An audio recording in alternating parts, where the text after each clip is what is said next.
अकेले रहना सीखो, एकांत में ही मिलता है असली मैं। कभी कभी अकेलापन सजा नहीं होता, वो आत्मा की पुकार होती है, एक संकेत कि अब तुम्हें खुद से मिलना है। और जब आत्मा जागने लगती है तो अकेले रहने के ये 10 चुपचाप से आने वाले संकेत दिखाई देने लगते हैं। अकेले रहना सजा नहीं, वो पहला कदम है मोक्ष की ओर। इस संसार में हर कोई किसी न किसी की तलाश में है, लेकिन जो अपने आप की तलाश में निकलता है उसे भीड़ नहीं, एकांत चाहिए।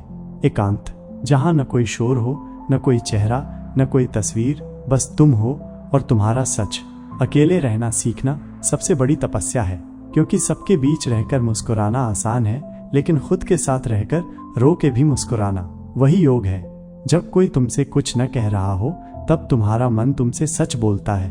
हर महापुरुष ने एकांत चुना। शिव कैलाश में थे, बुद्ध वृक्ष के नीचे अकेले बैठे।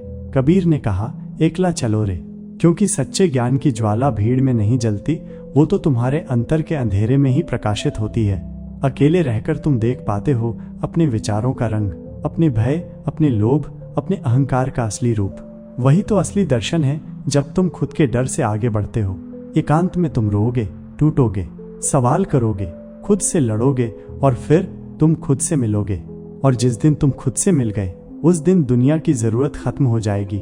जब तक तुम अकेले रहना नहीं सीखते तुम कभी मुक्त नहीं हो सकते। बंधन कभी बाहर नहीं होते, वो तो अंदर के दरवाजे हैं जो सिर्फ एकांत में खुलते हैं। अकेलेपन में जब शोर नहीं होता तो विचार स्पष्ट होते हैं। कविता, लेखन, संगीत, चित्र, सब कुछ भीतर से आता है। अब आप संबंधों में पकड़ नहीं रखते, बल्कि प्रेम से जुड़ते हैं बिना किसी अपेक्षा के। आप अपनी आदतों, भावनाओं और विचारों को गहराई से देखने लगते हैं। जो बाहर देखता है वो सपने देखता है, जो भीतर देखता है वो जागता है। छोटी छोटी बातों पर अब आप विचलित नहीं होते। मौन अब डरावना नहीं बल्कि सुकूनदायक हो जाता है।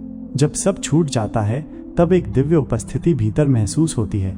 एकांत में ही ईश्वर की आहट सुनाई देती है। भीड़ और शोर से दूरी बनने लगती है।